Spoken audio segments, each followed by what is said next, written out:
The sun rises over a peaceful city, casting a golden hue over the buildings and streets. It's the start of another day, seemingly no different from any other.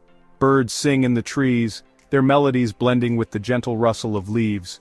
The city awakens to the sound of nature's symphony. Children laugh as they chase pigeons in the park, their carefree joy a stark contrast to the serious undertones of the adult world. People go about their day, unaware of the impending disaster. They walk briskly, some with purpose, others lost in thought, all oblivious to the storm brewing behind closed doors. The world is a tapestry of life, vibrant and full of hope. Each person, a thread in the fabric of society, contributes to the bustling energy of the city. At a seemingly ordinary office building, diplomats from opposing nations meet. Their faces are stern, their expressions unreadable, as they prepare for a crucial discussion. The air crackles with tension, every word, every gesture is loaded with meaning as years of diplomatic efforts hang in the balance. Years of mistrust and misunderstanding have brought them to this point. The room is filled with the echoes of past grievances and the weight of future consequences. Each side sees the other as a threat, their ideologies fundamentally opposed, negotiations falter, accusations fly, and the hope for a peaceful resolution dims. The fragile peace, held together by threads of diplomacy, begins to unravel. Faces grow more strained, voices more urgent. Outside, the world remains oblivious, the city's symphony of life playing on. People laugh, talk, and live, unaware of the decisions being made that could alter their lives forever. But in this room, the fate of millions hangs precariously in the balance. Every decision, every word spoken, could tip the scales towards peace or conflict. As tempers flare, a fateful decision is made. Voices rise, and the room's atmosphere becomes charged with the gravity of the moment. A button is pushed, a command is given. The decision once made sets off a chain of events that cannot be undone. What began as a war of words is about to become something far more terrifying. The urgency in the control room mirrors the escalating tension outside. In the blink of an eye, the world is about to change forever. The skyline, once peaceful, now stands under the shadow of an impending storm. A blinding flash of light cuts through the sky, an unexpected harbinger of chaos. It is as if the heavens themselves have opened up, unleashing a fury that no one could have anticipated. It is an unwelcome sun, a searing white that obliterates all shadows, leaving no place to hide. The intensity of the light is such that it seems to burn the very air, making it hard to breathe. The air crackles with energy, the taste of ozone sharp on the tongue.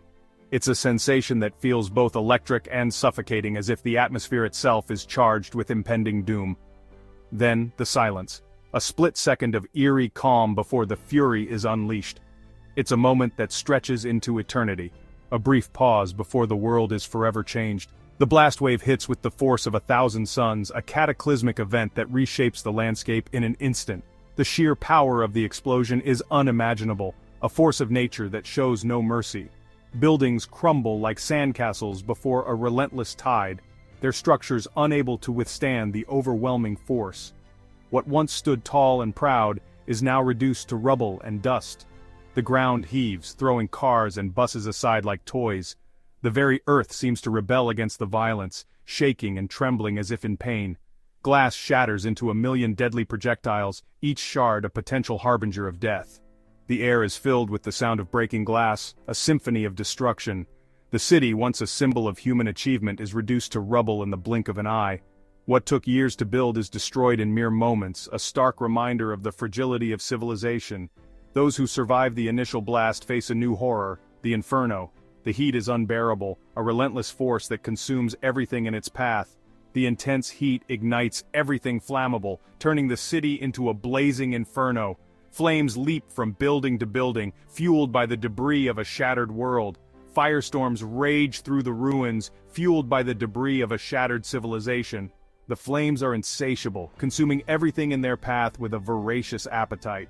The air itself seems to burn, thick with smoke and the stench of death. Breathing becomes a struggle, each breath a painful reminder of the devastation. In the aftermath, a ghostly silence descends. The once vibrant city is now a desolate wasteland, a haunting reminder of what was lost. The city, once a symphony of life, is now a graveyard. The streets are empty, the buildings hollow shells of their former selves. The only sound is the crackle of flames and the mournful wail of the wind. It's a sound that speaks of loss and sorrow, a dirge for a world that is no more. The world as we know it has ended. What remains is a testament to the destructive power of nature, a stark reminder of our own vulnerability. The once great city is now a landscape of desolation, a haunting reminder of what was lost. Streets that were once bustling with life are now eerily silent, filled only with the echoes of destruction. Twisted metal skeletons reach for the sky, monuments to a lost civilization. These structures, once symbols of progress and human ingenuity, now stand as grim reminders of the fragility of our creations. Fires rage unchecked, consuming what little remains. The flames dance wildly, feeding on the remnants of a world that once thrived, leaving behind only charred memories. The air is thick with ash and dust, a suffocating shroud that blots out the sun. Breathing becomes a struggle as the very atmosphere seems to mourn the devastation below. Survivors emerge from the wreckage, their faces covered in soot, their eyes wide with terror. Each step they take is a testament to their will to live, even as the world around them crumbles. They are the lucky ones for now. But their luck is fragile, and the future remains uncertain. The shock in their eyes speaks volumes about the horrors they've witnessed. Many are trapped beneath tons of rubble, their cries for help swallowed by the ruins. The silence that follows is deafening, a stark contrast to the chaos that preceded it. The injured stumble through the streets, desperate for medical attention that is nowhere to be found. Their wounds, both visible and hidden, tell stories of pain and survival. The infrastructure that once sustained millions has vanished.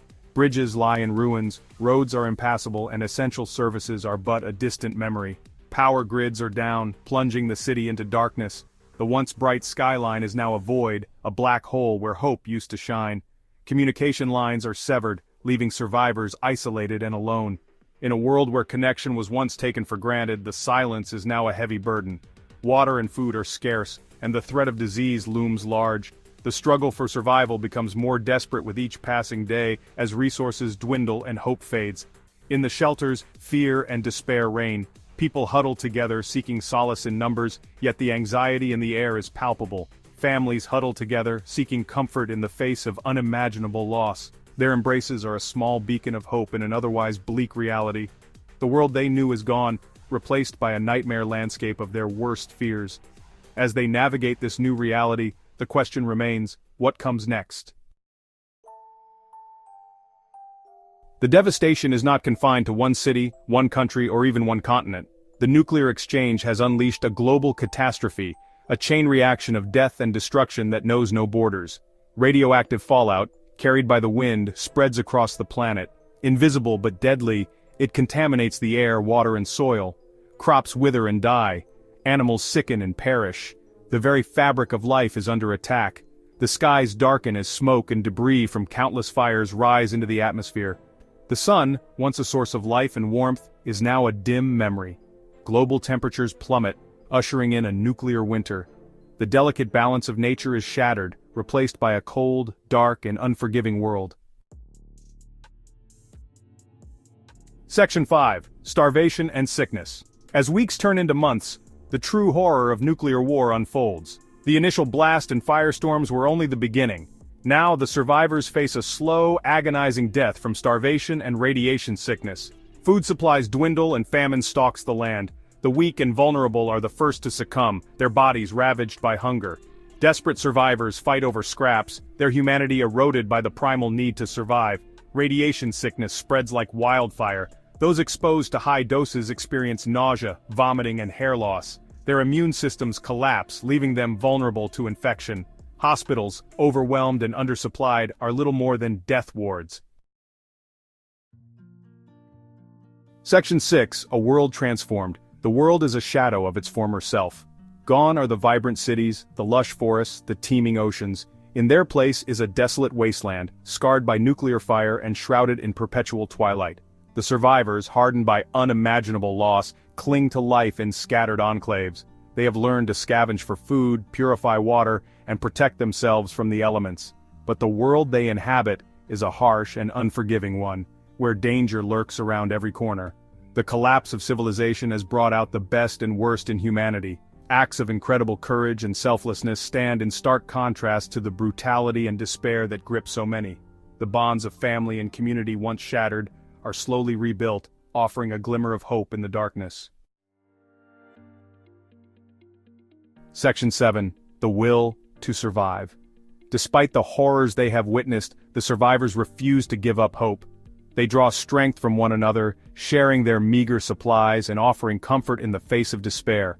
In the ruins of a shattered world, they find the will to go on. They teach their children about the past, warning them of the mistakes that led to this catastrophe. They cling to the belief that one day, life will flourish again. The human spirit, though tested, is not broken. Even in the darkest of times, there is a spark of resilience, a flicker of hope that refuses to be extinguished. It is this spirit that will ultimately guide humanity's journey back from the brink.